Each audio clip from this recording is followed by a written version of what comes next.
Hello, everyone. My name is Sherry Gazid. I'll be your facilitator tonight. Welcome, and I'm so glad you're with us. I'm a proud member of the Balance in Mind team, and I'm also the founder of TeenWise, and I'm a teen and parent coach. We're going to start tonight with a meditation, and this is my first time leading a meditation. We talk a lot about stepping out of your comfort zone, and this is definitely one for me. So we're going to start out with a meditation, and then I'm going to introduce our amazing guest tonight. So I want you to take just a few moments to find a comfortable position. You might have your feet on the ground, or mine are kind of hanging off of my stool. Take in a deep breath and gently close your eyes or lower them to the ground. Easily imagine these scenes while you continue to breathe in slowly and calmly. See yourself relaxing by a beautiful, calm lake. The breeze softly blows over the lake, and you watch the thousands of tiny ripples it creates on the surface of the lake. Your surroundings here are so calm and pleasant that it brings a feeling of complete peace that washes over your entire body and mind. You breathe in deeply and allow the peacefulness to fill you. You notice the birds singing in the trees, softly chirping and singing songs of their simple happiness. Take the time now to release any worries, any disturbing thoughts, any sadness you may be feeling. Let those feelings float up, out, and away, floating far, far away. Whatever has happened today that has bothered you, it's time to let it go. Know that you're really in control of your mind and your body. You can choose to allow those bothersome emotions to leave. In doing so, you will free up space in your heart and mind for positive things to come. Know that you have all the tools you need within. Just choose to use them. You can see your life from a happy perspective. Worry, disturbing thoughts, or sadness are choices or thoughts you think, and you can simply say no to them. Now take in a deep breath. Allow good feelings to fill up your heart and your mind. Peacefulness and calm are all around you. I invite you to open your eyes when you're ready and take a little stretch.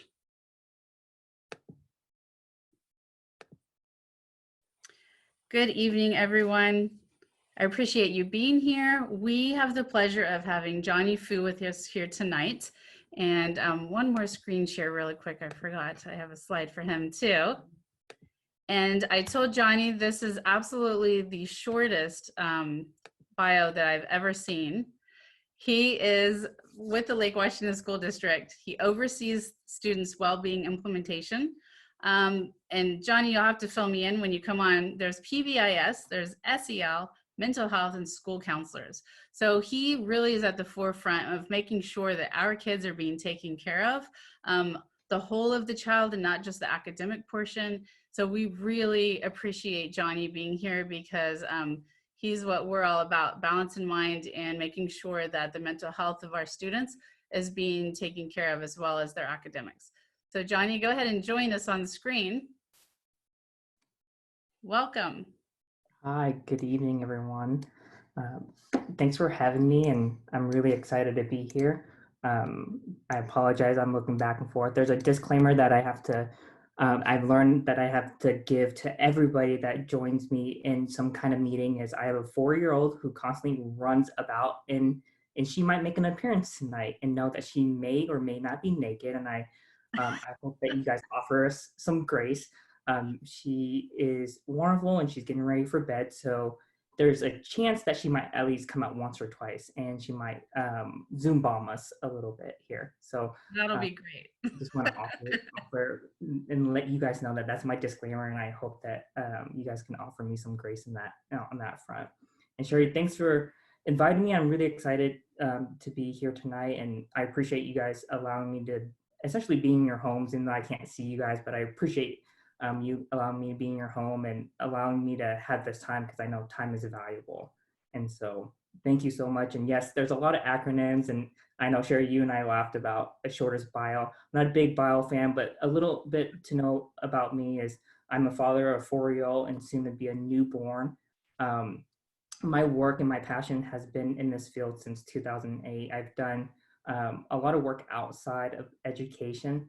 I've done a lot of mental health work in the community around peer support and increasing youth voice advocacy within the mental health system and various other service-based agencies around residential or mental health, in particular youth development. And so that's kind of the background that I come with in education, is saying that, you know, it's education is a key piece of our students' lives, but there's also a community piece that comes in together with it. And so that's a quick rundown of me. And there's quite a bit of acronyms out there. I know the PBIS, SEL, what really it comes down to is whole child. How do we help support the social, emotional, behavioral well-being of our students and our families? What does that look like and sound like? And so I'll share a little bit here in a little bit, and I'm going to share my screen. So bear with me. Letting you do it, Johnny, I hope. It's not. Did you by chance get the? Let me see. Okay, you keep talking and I will see if I can find it. We're gonna have a quick opener. I'm gonna ask, since I can't see you guys, I'm gonna ask for some participation. That'll help me feel a little bit better about life as I'm presenting to you guys. It helps me feel some kind of connection, even though I can't be face to face with you guys tonight. So our opener tonight is, have you what joy have you experienced in the last 48 hours? And I want you to take a second to think about what joy have you experienced in the last 48 hours, and just put it in the chat button. You don't need to explain, you know, why you felt joy or what about it made it joyful. But I want you to have an opportunity and just reflect on your last 48 hours and what brought you joy. No explanation needed. Just put it out there. So I'm going to give us all a moment to think about what has brought us joy.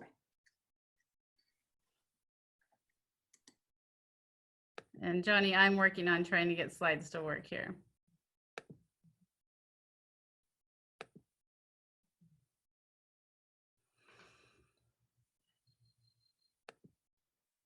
Oh, it has you as a guest. Okay, I'm going to make you the host. It may kick you out and you'll have to come back in if it, okay.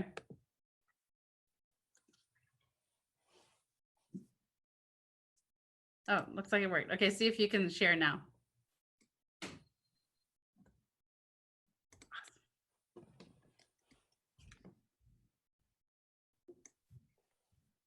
All right, and Johnny, can I read some of these that are in the comments here? Yes, please do, Sherry.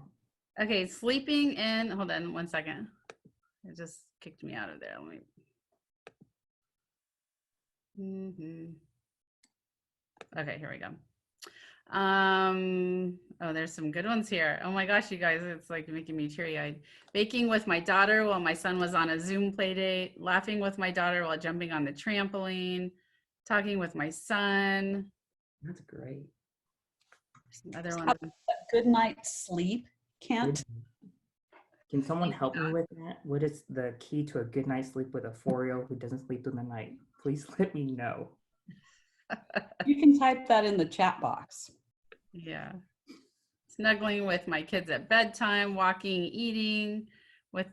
been with my family, walking my dog and baking with my kiddos. There's so many good things, spontaneous hugs. What I want to point out to everybody is that these are not these moments where you're spending a ton of money, you're going to Disneyland. They're all just these small moments of joy, which are amazing. Absolutely. Something to hold on to during this time. And that's the other piece about focusing on joy during a time like this. And obviously we're living through crisis, and I'll get into this later in our conversation, is we're in the middle of a crisis. And as a part of the human experiences, when we experience crisis, we immediately go to our survival brain, right? We fight hard to survive. And what happens when we're surviving for a while now, and I can't remember how long school has been closed. I don't know about you, but I've lost track of the weeks and days at times, is we fight to survive. And over time, it's good that we have that survival instinct, but over time, what that creates is undue, un, un, un I can't get the words out right because it's late. It creates this trauma response in which we are unable to think thoroughly through and be fully present. And one way to help us get out of our crisis brain is joy. And so I appreciate you guys sharing what has brought you joy. For me, it's been breakfast with the family. And that has brought me quite a bit of joy every morning to remind me of how blessed I am.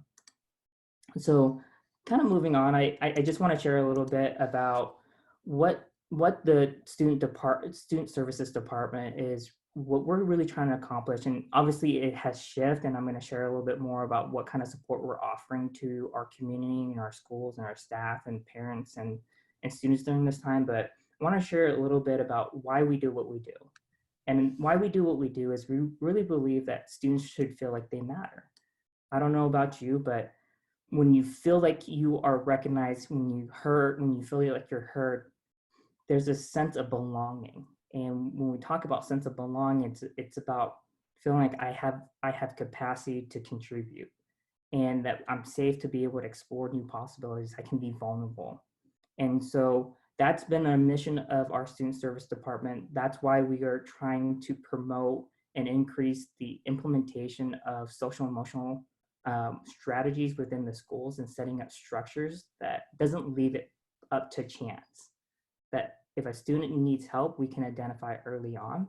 And so what we do is we implement strategies that are evidence-based, that supports the student's academic and social emotional and behavioral well-being. Right? When we talk about, it's really a public health model. When you think about what are things that we can prevent, and if you think about our current context right now, we're talking about preventing the spread of coronavirus, right? That's why we are staying at home. That's why we're keeping social distance. When we go out, that's why we wear masks. And what we're trying to do on the social emotional end is, we know that there are particular strategies, we know that there's particular practices that we can implement to help support students to be able to engage in school. Now it's a little bit different because your home is the classroom. And we hope that we can provide that needed support at home, that you guys are able to support your child. And so the how, which is really changed now, is the partnership and collaboration with our community partners and some of our key stakeholders to help support you in this moment. And I'm very thankful for Balance in Mind for this opportunity and what they have offered our community during this time of crisis. So a huge shout out to Balance in Mind, and thank you so much for hosting this, and thank you for continuing thinking about our community and how we can promote and connect with one another. So before I kind of get into what kind of services and support we are offering, I just want to offer this brief kind of conversation around resilience. And when we think about resilience, it's a journey, right? We're living in crisis right now, and some of us have been in survival mode for the last 8 weeks, and it feels like months. And one of the things that on the way to getting to thriving, and I want to say that when we're surviving, we often forget that we're meant to thrive. And the vehicle to get to thriving is really resilience. And resilience takes effort, and it takes intentionality. And so what I'm about to introduce tonight isn't this concept that you're going to be able to just go back right now, and when we get off the webinar, and say, all right, I'm going to go do this. It's going to take you some time to reflect and think. And I hope it challenge you a little bit. And the part of this journey about resilience is really reconnecting with what are your values as we move and as we go through this journey to thriving, right? We know that there might be some chaos in the world right now around this pandemic, and we can't control that, but what we can control is what's in our house, and what we can control is what is our values and how do we live that. And that's on the road to resilience. So there's sort of this three sort of idea when it comes to resilience: is understanding emotion, take care of yourself, which we've talked quite a bit here in Balance in Mind, and focus on the bright spots. And tonight, I'm really going to focus on understanding emotions, because we got to start with thyself first, so that we can help support our child. And I'm going to forgive me, I'm going to use examples of my 4-year-old. We have frequent meltdowns, and sometimes I do a really good job, and other times I don't. And it's a part of, and my understanding my own emotions and what's triggering me right now as I enter in the moment. So, And I think, Johnny, one thing you just pointed out there is being resilient doesn't mean you have to be perfect. And it doesn't mean you're going to do everything right all the time. It's that road to continuing on, seeing the bright spots, understanding, like if you do have like a, parent mishap, that you understand that and you move forward. And that's what resilience really is, not the perfection piece. Absolutely. It's progress over perfection. So you'll hear me say that, progress over perfection. And we're not supposed to get it right? It's supposed to be messy. And that is also showing and modeling to our kids that this concept of perfect is really hard to attain, but progress we can attain. And so, Sherry, I appreciate you bringing that up, because it's really about progress, and we can get to thriving if we're willing to go through the mess and work through the progress. So I appreciate that. So when we think about understanding emotions, it's really recognizing thyself and then being able to have strategies to be able to work with other people's emotions. I don't know about you, but I feel like I'm dealing with emotions every 10 minutes with my 4-year-old. We talk about small emotions, and we talk about big emotions. We talk about small reactions and big reactions. And so it's really important as we think about understanding emotions is, where is it coming from?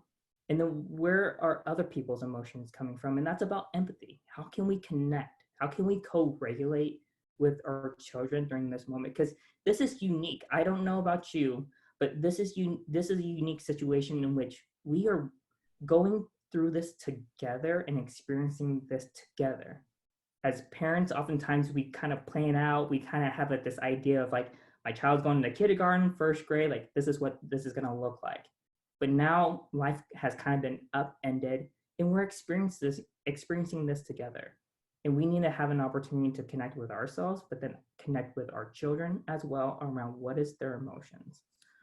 And so I'm going to introduce this framework, and like I said, sort of preface, it's going to take you some time to work through it. So know that when you have some time, think about these different stages of emotional processing, right? What are the healthy ways to process your emotions so that you can show up and be your best self? And being your best self doesn't mean that you're perfect. Being your best self is being the best that you can be in the moment. And that means that it's okay to not be okay and set some limits. So here are some of the steps that we're going to talk about tonight. And I promise I'm going to go through sort of a 30,000 foot level, but I will give you some resources and recording. This is from Sound Support, Cher, who is a trauma-informed care practitioner. And then also these slides are from a colleague of mine, Kirsten Olson. She's a student support specialist who is doing a resiliency training with teachers. So we're using the same concept with teachers as well. And what does it mean for them? And so tonight I'm using it for you guys because I think that it's applicable. So here are the 4 steps: pause and check in, name it to tame it, right? We got to be able to name our emotions to tame it. What's our feel good plan? And you guys are going to think about like, man, that's a really cheesy stage of thinking about processing your emotions, but trust me, it really works. It really does work. And we'll talk about that. Problem solve or set boundaries. And this is really important for our children in the sense of, here's an opportunity for us to model healthy behaviors around setting boundaries and being able to say that this is space that I need, or be able to problem solve in a way that is constructive, and being able to talk about our emotions or some of our concerns in a very productive way that's relationship oriented, that allows them to see that even though we might not agree, or I've crossed the boundary, I can empathize. And so one of the key things that I would want to offer in terms of problem solving is, before you go into it, have a clear plan. And that's why this model is really important, that for you to spend some time and kind of work through, have someone that you can walk through it with, or kind of talk to your partner around like, hey, can I walk through a couple of things with you? And that will allow you an opportunity to practice. All right. So it's going to take practice. So it's about practice and progress, not perfection. And I think probably the most difficult one of this is the very first one, especially when emotions are high. To be able to pause and check in with yourself is so difficult. But if you can do that, if that little explosive emotional moment, if you can pause during that, check in with yourself, then the 3 can follow a little bit easier. But you got to do the first one, and that's where the practice makes that almost perfect. Absolutely. I agree. And the pause and check in, as you think about pause and check in, one of the things I would like to ask you to do is, what value is pushing on you for you to react this certain way? Because when we react negatively, it oftentimes is because our values or beliefs have been pushed. And during a crisis or when we're surviving, oftentimes it's pushing our values and our beliefs. And so as parents, if we can be clear about what our values and beliefs are, it allows us to come into this moment of pause and check in, right? You can notice what is happening around you. Breathing. How is your body reacting to the current situation? And I'll be honest with you, I don't do a good job when it comes to that second point of breathing, right? I'm noticing something's happening. My child's having a meltdown. I know I'm noticing that she's having a meltdown, but I'm not noticing my own physical reaction to it. Mm-hmm. And so this step is really critical in being able to work through, how does your body react and respond? And breathing is really important. Breathing allows your brain to stop and think, allows the blood flow, and we can actually think clearer. So pause and check in. And this can take 3 to 10 seconds, but give yourself that time. 3 seconds feels like an eternity. It just feels like an eternity. And I will always say, if the situation isn't about safety, you have time. So pause and check in. And I would like to add, Johnny, beliefs and values, that's definitely one thing that sets you off. I think another thing that can set parents off is their own childhood. So it may trigger things that come up emotionally for them. You may not even understand what it is, but it may be something that you kind of remember, relate to emotionally from when you were young, and that kind of tips it off. So you're trying to figure out, why am I feeling like this? It may be something that happened and just something that's emotionally triggering you. Absolutely. You know, our childhood, our own life experience plays into how we navigate and respond to the world. And I think that that's an important piece of being mindful of, when your childhood experience or your own experiences that you have had reactions to, and how that might show up. And when it does show up, how to describe that to your child, and being honest and real about it. I think sometimes we want to protect our children from undue harm, make sure that, you know, we aren't re-harming them from our own experience. I think it's also important that we share where this is coming from. Mm-hmm. And yes, it might be painful, and that's why it takes work, right? Pause and check in with yourself. And you know, I always say, sometimes we just need a designated spot to cry in. It's okay. Right. It's okay. The second piece I think is really important is, let's name it to tame it. And I really love that, because if we can't name our emotions, we're unable to tame it. We're gonna let our emotions take control of ourselves. And I describe this to my 4-year-old as, who's driving you right now? Is this Bella driving your body, or is it your emotions? And you know, when she's having a meltdown, my emotions, I'm just upset. And so that's the first step, is name it to tame it. And so I just want you at home, for the next 30 seconds, name as many emotions as you can think of. Should we put them in the chat box, Johnny? Sure, you can put them in the chat box. All right, you guys type away. Let's see what you come up with. There's about 5 that are super easy to name, and after that, it gets more difficult.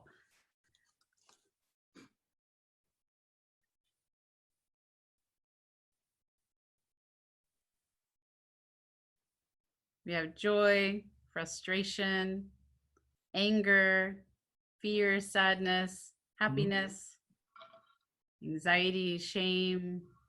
Yep. Right. You guys are rocking it. despair, yeah, hopelessness. You guys have very high emotional intelligence. Yes, I'm impressed.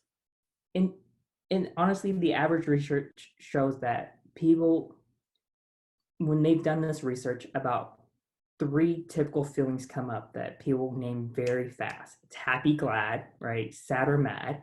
I frequently feel like we are constantly between happy and mad every couple seconds in my house.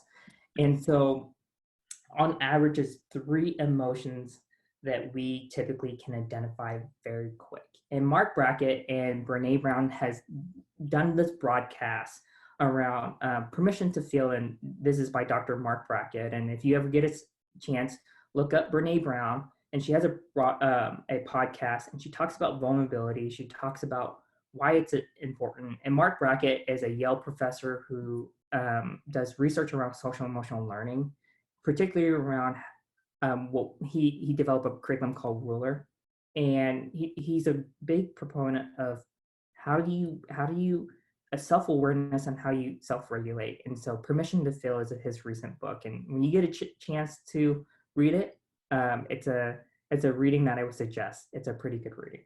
Was that Permission to Fail, Johnny? Permission to Feel. Feel, okay. Yep. It's a great book. It's an easy read. And if you ever get a chance, he's a very charismatic presenter.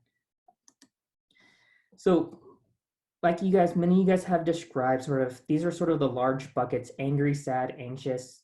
You guys were able to identify some deeper emotions, and it's really important to pinpoint your exact emotion. And my example that I want to give you guys is, there's a reason why I have given you guys a disclaimer. And when we first started this remote learning, when we closed schools and we were doing tons of meetings online, my daughter would run in and she was naked, or she would make an appearance and she was trying to work me over for candy, or she would ask for something, and I would get really embarrassed. Well, it wasn't just embarrassed, I was feeling self-conscious. And so once I was able to name it, I could tame it by being able to give a disclaimer. So when I get on to a chat, I always said, look, I have a 4-year-old, she might run in naked, she might make an appearance, and it actually allows me to settle in and be able to focus instead of looking over my shoulder and saying, when is she gonna run in? Mm-hmm. And so it's really important that you can identify and pinpoint the exact emotion that you're feeling. It allows us an opportunity to figure out what is our next step. So naming it, taming it is a really fun and important stage. And by you doing that, it also kind of gave all of us permission to, we don't have to worry about it. We don't have to be perfect, I love that. It humanizes us, right? We're humans who have very complex feelings and emotions. And I think that the more you can tap into what exactly your emotions are, it allows you to better navigate it and control it and focus it. Mm-hmm. So the next piece in sort of the emotion process, a healthy emotion process, is the feel-good plan. This is cheesy at times, I know it, but it's really important because there are things that are going to suck our emotional and mental and physical batteries. And so the question becomes, what are you going to do to refill your batteries?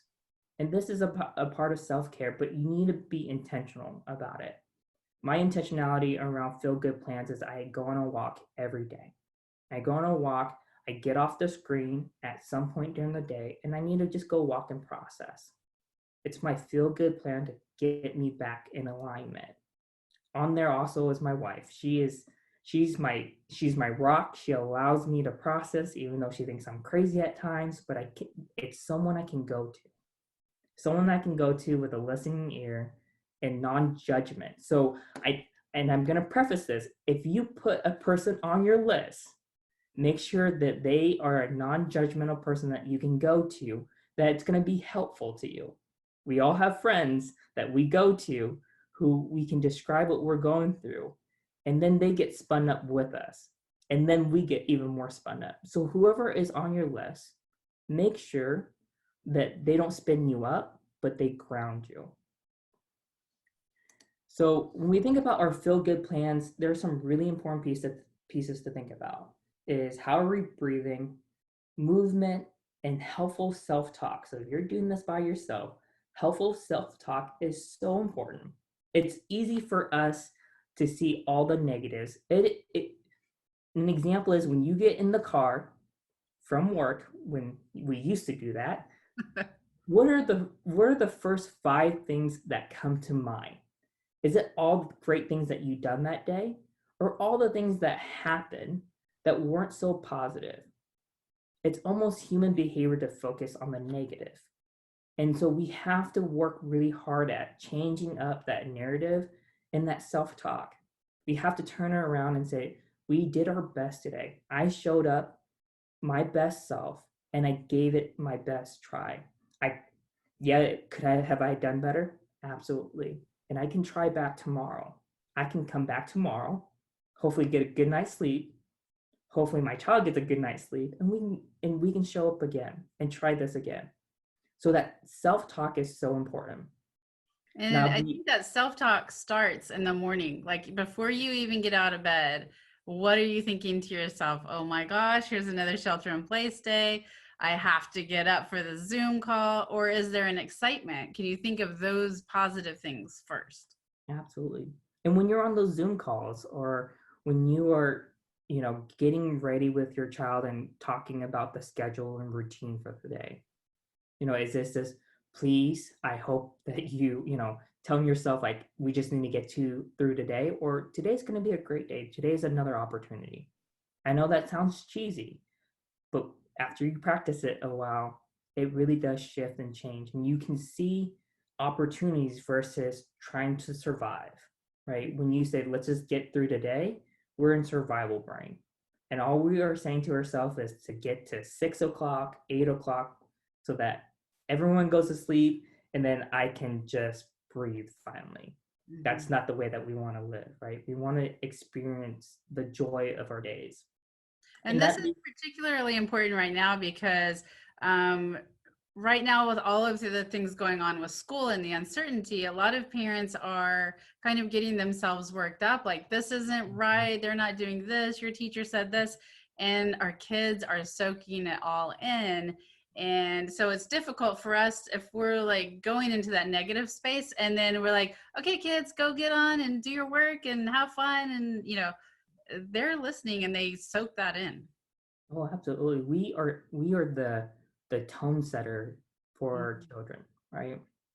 And the other piece of it is there's research out there that there's this funny part of our brain called the frontal lobe, which is where all the logical, rational thinking happens, and it fuses together with our whole entire brain at 25.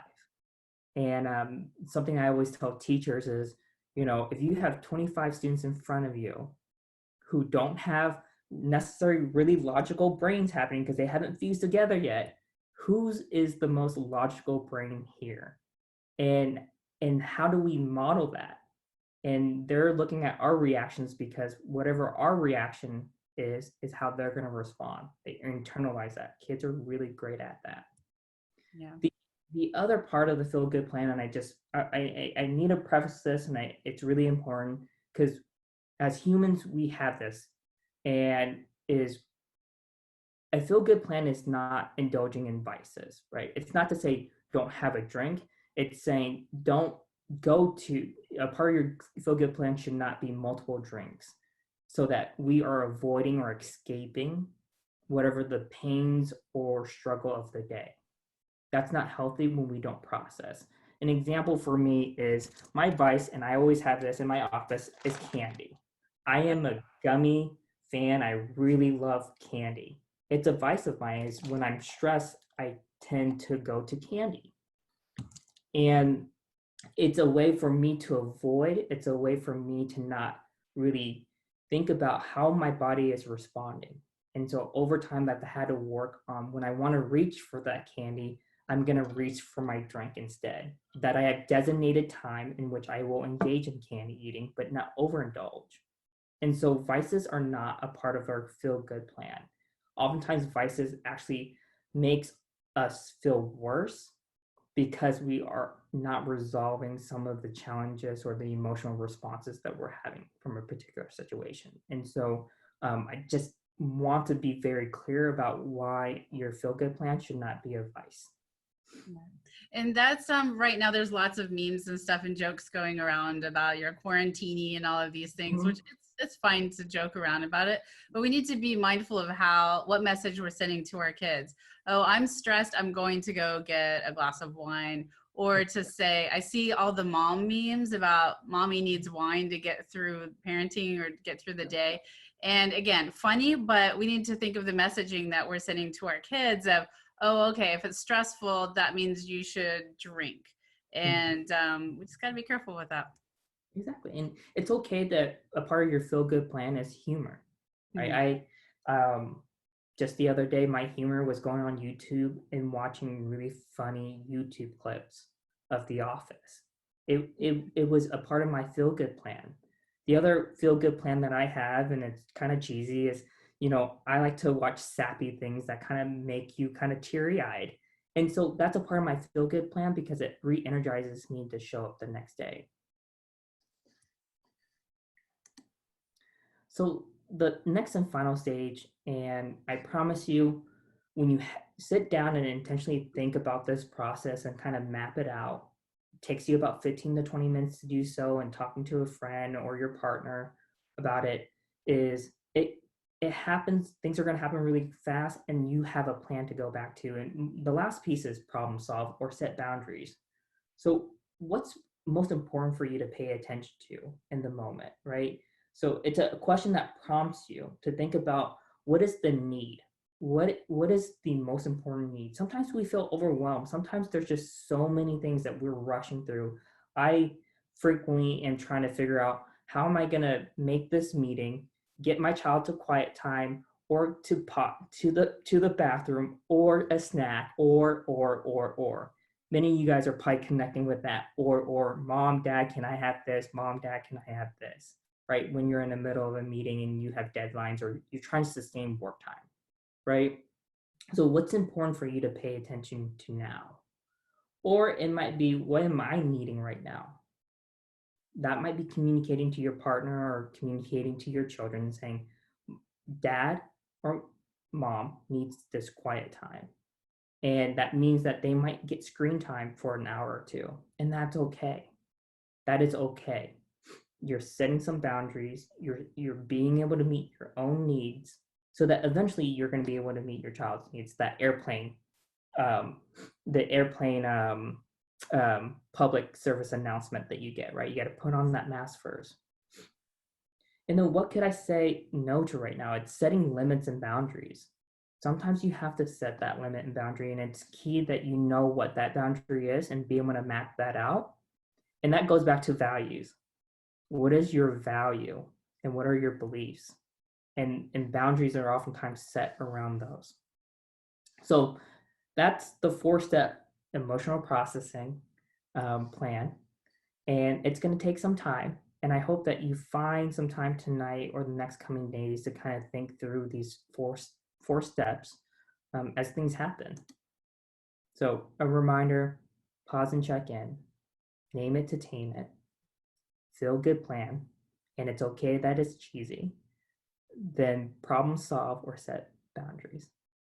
I think this is key to, and you kind of mentioned this as you're talking through this, to talk to your kids about what it is that you're doing, especially when they're young, so they're learning these 4 steps. Even put this up on their fridge or something, and so you can say, I need to just pause a minute and check in with myself, when you're getting yourself together. And then you can say, I'm feeling really frustrated because I asked you, I need my quiet time. So I need to take care of myself by whatever you choose. And then there's the problem solving section, so that they begin to see that there's this pattern, instead of, for some people who are more emotional and find this hard to do, instead of the pattern being, I get really mad, I explode, I yell, and then I come back around and apologize. So you don't want that to become the pattern. This is what we're all working for. Yep, absolutely. We want to model that. Can I interject? I think now is a good time to pause and just check in with our own selves. Great. And we've launched a little poll, which is, what are your stress levels and what are your kids' stress levels? And I know you have more than one kid and they may have different stress levels, but take a moment just to think about where we are, because we get so caught up in the present that we don't always understand our journey to the present. Mhm.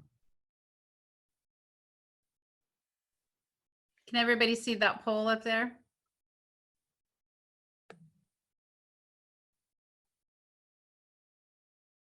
Val, are you seeing voting coming in? Because I can't see that on my screen.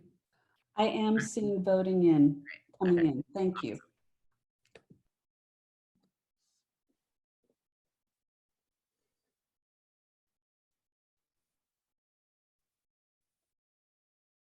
So I can, while you all are answering that, I'm not allowed to vote in this particular poll, but I will tell you that what I'm seeing in my household and in other households through the clients and other people that I talk to is, for some people, their stress level is lower because they're not running all over the place. They're not so busy. They're finding their demands are less.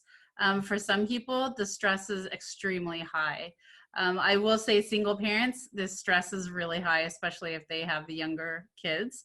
And while teenagers can be very difficult, I think that the parents who have multiple young children, elementary, who are kind of feeling like they have to sit there the whole time, that's extremely difficult. And we all have our own battles and stressors, but we're all in this together. This is a difficult time, but it's also, there's some amazing things. All the things that everybody was saying, the joy that they experienced, Johnny, that you asked that question, a lot of that stuff probably wouldn't have happened if we were in our normal days and normal times. Absolutely. I think about breakfast and Mm-hmm. how that rarely, if ever, happened during the week because we're rushing out the door and Right. having something to go. And to sit and set your day, having coffee and talking to Bella around just, hey, what do we have planned today? And looking at the schedule and going over it and setting expectations is absolutely wonderful. Instead of, get your shoes on, get dressed, get in the Right. car, here's your snack. Right. Have a good day, kid. Mm-hmm. That's a really great point. And Rashmi said, I feel the daily stresses are lower, but the existential anxiety is higher. Yes, Yep. I love the way you put that, Rashmi. That is very true. And I'm finding for teenagers, that's very, very true because they have a lot of time to think. Their brains develop now to where they can think a little more on the metacognition and self-awareness. So yeah. And when that's such a great statement, and it goes to what's within our sphere of control. And it's so hard as humans because we are wired to connect. We are so wired to connect, and when we see the world around us in some ways that can spin us and turn us up, and it's important that, again, right, we got to be able to name it to tame it, to be able to have these plans put in place, that we set boundaries, right? It's hard watching the news. I set very clear boundaries around, I don't watch the news. Mm-hmm. Don't watch the news. And that's a part of my plan so that I don't have those emotional reactions. And so, we're wired to connect. And when we, as humans, when we see suffering and we hear suffering, we empathize. And that can cause internal conflict. And it's the exact same day where you can feel so much joy, and then the next moment you feel so much despair. Mm-hmm. And that's what trauma, that's what crisis environments create. And it's important that we are working on resilience so that we can actually thrive in crisis. But it takes work and effort. Mm-hmm. And so it's a journey. And I think a piece of the thriving that I'm seeing that is helping the students in our community is when they feel helpful. So whether it's learning how to sew masks, or they're printing things off in their 3D printers, or helping with pantry packs still, that they see the suffering, but they're like, you know what, I'm helping here. And that can help with the emotions. Absolutely. I'm going to end the poll if that's okay with you guys. And this is great to see. And just kind of getting a temperature check on how we're all feeling tonight.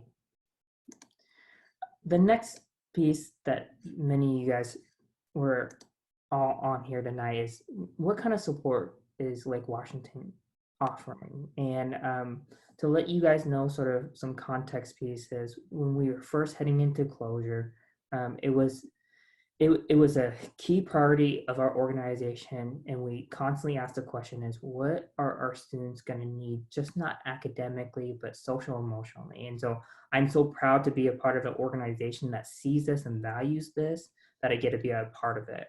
And so we've worked really hard with our community partners to set up systems and services that allows us to meet the needs of our parents and our students, social emotional, during this time.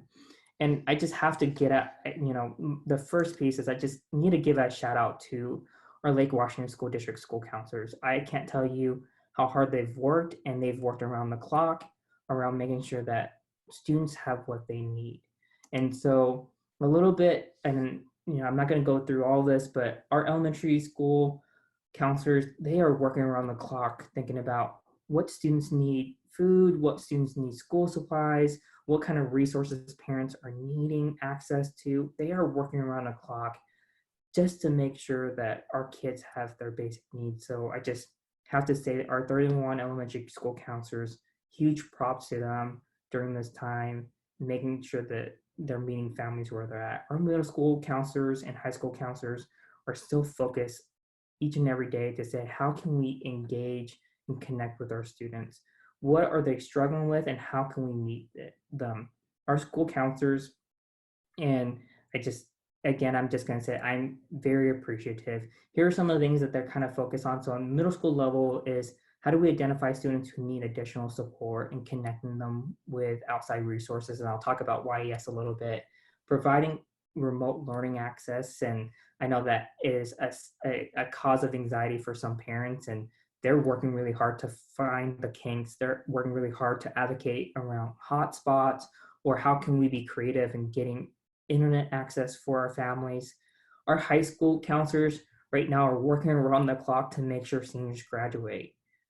This has completely changed the way that we think about graduation, the traditions that are now changed, and our counselors are holding that emotions with our students, helping them walk through what does their senior year look like. And we know that it looks different, but how can we make this special? And so for our frontline school counselors, I need to give a huge shout out, because they've showed up, and they've showed up in a big way for our community and our kids. And I think one thing that we as a community have to remember is we don't see everything that's going on. And, while a lot of us kind of think about the graduation ceremony itself, there's a lot of pieces that go into just graduating and getting scores to colleges and all of that kind of stuff that we just aren't seeing. So while us looking from the outside in, we might be like, oh, why isn't that happening, or this or this or this? There's a lot happening. It's just unprecedented, and they're working hard. Absolutely. And the other piece of it is, we know that we're going to have elevated emotional response from students. And so for those who have been on, we have amazing behavioral health specialists in our middle school and high school. And so YES has worked really hard to create office hours for any students. And these are individual check-ins or group check-ins. And they are able to check in with students around stress, anxiety. All it is a student can just sign up with parent permission and saying, hey, I want to talk to a clinician or YES. And if they're 13 or older, they can definitely access that individually. But if they are younger than 13, we typically ask for parent permission. And so there's individual check-ins around stress, anxiety, family conflict, depression, you name it. This is our behavioral health support clinicians really meet students where they're at, and they're able to problem solve with them.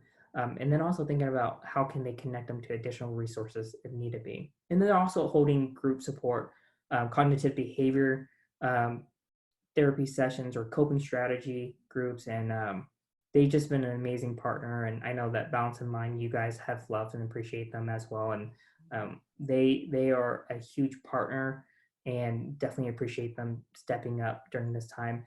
I will send out the Zoom links, and the behavioral health support specialists are supporting their schools. So if you are at Redmond Middle School, you have a particular behavioral health support specialist that you would connect with. And so it's consistent with who would have been in the building prior to closure. And you'll get those links to us. Correct. Yeah, I will get flyers and links to you guys right after this. And what's the best way for them to access that? Would it be to go to their website or to call them? We're gonna send you the flyers, and the flyers will have the links directly to the clinician and the email and number to contact them. And then also we will have it on the website. So check the school counselor's website, because they will also be posting who's the clinician to contact and when their open office hours are. Okay. One thing I did want to point out, and Johnny and I were talking about this earlier today, is that the counselors that are in the schools, they do have some intervention training, but they themselves, most of them, are not mental health counselors. So the mental health therapy, if you're looking for that, that would be YES, and then some of the other resources Johnny's talking about. But you can always try to contact your school counselors, but just know that mostly they're going to be referring you out at this point, especially because of what we're going through. Correct. The other partnership that we've established is Evergreen Health, and Evergreen Health originally supported all four of our comprehensive high school. They are continuing with their support at the high school level from 10 to 2 open office hours. They're providing brief intervention, resource referral, and anything around anxiety or depression. And that's 10 to 2 p.m. Monday through Friday. And I will send out links in the flyer as well. The other new partnership that we've been able to establish and expand partnership with Evergreen Health is elementary support. This is for all elementary schools from 2 to 7 every day, and it's focused on brief solution focused intervention, building coping skills. It's family driven, and so one of the requirements is you don't need a referral. All you do is sign up for a certain time, but the parent and guardian needs to be present. We really believe in the early years that parent and family engagement is key, especially around anything regarding emotional well-being, particularly mental health supports. And we're offering parent group session, I think, on a daily basis. There's a theme, and those groups are going pretty well and we are in week 2 of offering that support. So we've been able to expand services to elementary. We are now being able to support high school, middle school, and elementary school. And we're excited about our partners. Our partners came to the table and say, how can we help? I didn't need to come to them and beg them. They came and say, how can we help? And I'm very blessed and very happy that they are a part of our partnership. That's amazing, Johnny. Just so you know, we have about 1 minute left. So, well, look at that. Perfect. This is your last slide. Thank you. Again, thank you for allowing me to be a part of your home tonight. And I know that time is precious. And so some things to just consider. Here are my final thoughts is when we learn how to become resilient, we learn how to embrace the beautiful broad spectrum of human experience. The human experience is definitely fascinating and powerful. And you know what? Life's going to kick us around. Life's going to kick us around. It's going to jerk us around. But the key is to enjoy life, just like how the earth enjoys the rain. And then finally, for those of you who all are experiencing this, our kids are probably saying this. I hope I don't have the same teacher next year. And I hope so too, because I'm ready to move on. I'm ready for Bella to graduate on to the next level. I don't know about you, but I'm ready. And I thank you guys so much for being a part of this webinar today. And I hope that it was helpful. I appreciate and admire what you guys are doing. Johnny, I love hearing from you, and knowing that you're part of the Lake Washington School District really gives me a lot of confidence that we are going to be seeing our kids nurtured for the whole child and not just the academic push. So I really appreciate hearing from you, and I really hope that we as a community continue to get to hear more from you. So, I just have to jump in. We've got 2 hands raised and I can't find them. Do you still have your hands raised, and would you be up for just a couple more questions if they do? And if you do have your hands raised, because I can't see it on my controls. Andrew and Rashmi have their hands raised. Perfect, thank you. Are you up, Johnny, for just a few more? Absolutely. Okay, so let's start with Andrew, and I have lost control here somehow. So, Johnny, you might have to let Andrew on so he can come on live to ask his question. Oh, Andrew says he doesn't have a question any longer. Oh, okay, okay. Oh, he had one earlier, which is, do you have any insights about how to help 4th graders maximize their mental and emotional health and development? That's a big one. Yeah, and that might be for any age. Yeah. And really what it comes, I'm going to say this, is it comes down to prioritization.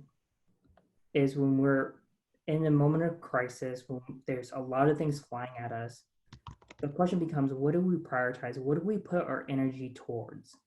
And helping our children understand what are the energy that we're going to put towards. We can't do it all, right? And I would say in a 24-hour day, there's days that I leave at 5 o'clock from this home office and I'm drained, and there's still more to do on the to-do list. And as parents, I think it's important for us to help have those conversations about what are we prioritizing? What do you want to put energy towards? This is a unique opportunity in which that we can help motivate our child to think about their own individual learning and how to cultivate and motivate that. And so that means that we have to prioritize. And that's hard. That means that sometimes things have to be given up. And it becomes what really matters. So Andrew, what I would say is, what are the priorities, and helping your 4th grader walk through that, what's in their brain, what's in your brain, and coming up with an attack plan. I think it's going to help alleviate some of that, and also create some mental capacity to actually engage fully. And whatever that academic content is, or whatever that project is, or whatever the daily task or chore is, will allow them that flexibility and that capacity. Was there another question, Val? There was one from Rashmi, you said. Her hand was raised. See, I don't see it up anymore though. Rashmi, can you, if you're still here, can you just put it in the chat? Oh, Andrew says thank you. I think we all thank you for that answer, because I have teens that are 19 and 21, and I'm taking note of that too. For sure. So let's wrap this up. I want to remind everyone that if you're on this call tonight, you'll get reminders through email.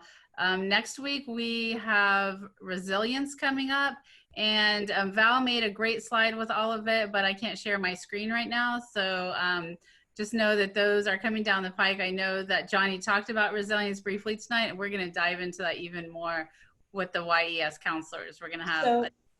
Oh, sorry, Sherry, I don't mean to. I was going to say, next Wednesday, it's drawing on strengths in uncertain times, which is our first in the resiliency series, because as Johnny so aptly pointed out, resiliency is how we thrive in chaos. And we all need this and need refreshers or perhaps first time introduction to it. So next Wednesday is drawing on strengths in uncertain times. Next Thursday, we don't usually do these back to back, but this week we are, or next week we are. We have an extra, which is the impact of COVID-19 on college applications. So if you have a high school teen that is nearing application time for colleges and wants to go to college, then we're bringing in Mary Pat from Find Your Fit, and she'll talk about the things that you can control in the college application process, the things you can't control in the college application process, and how you can help your teen, help support your teen with all the anxiety and stress that comes with who knows what the college application process is going to be like for next year. Right. And so I just want everyone to know we're going to be talking about like the application and all of like the ins and outs, but we're very much addressing the mental health piece of it because there's a lot of uncertainty this year. Right. It's so true. I mean, in any year, in a normal year, this would be the most stressful thing in your life as a parent of a teen that applied through to college. I can say that. In this year, it's like cubed. Then the following week, we're going to be doing the second in our resilient skills parent chats, which is reimagining summer break. We're really talking about transitions. It's tough. It's so tough to go from a normal school to online school to summer break where we don't have jobs, we don't have camps, we don't have whatever. And so it's crazy. So we'll be talking about reimagining summer break and how you can support yourself and your child and build resilience around this time that is just so alien. And one thing I'd like to point out is that we are really trying to continue these conversations on our Facebook group. So if you are on Facebook, join us on Balance in Mind, and we're going to be posting some of the stuff that came up in this parent chat, and we'll have some other questions for you and put some links up there for you. So I would encourage you to join us there because we're starting to get a lot of good engagement. All right, I think that's it for tonight. Thank you, everybody. Well done, Johnny. Thank you. I really appreciated all of your insight. It was amazing. And some of you have asked about the recordings. We are going to be putting these up on YouTube and on Facebook, so you will see them around. Email us if you don't get them, if you don't see them, and we'll make sure that we get a link to you as soon as they're available. Yeah, just one last notice. We've had issues with the Zoom. The last week's recording is actually on YouTube, and we'll be posting that link on our Facebook page. And hopefully, with upload speeds willing, we'll have this recording tomorrow up on our YouTube page. And Johnny, thank you. This was so helpful. Very helpful. Thank you, everyone. Have a good night, and practice those 4 steps Johnny told us about. Take care. Good night.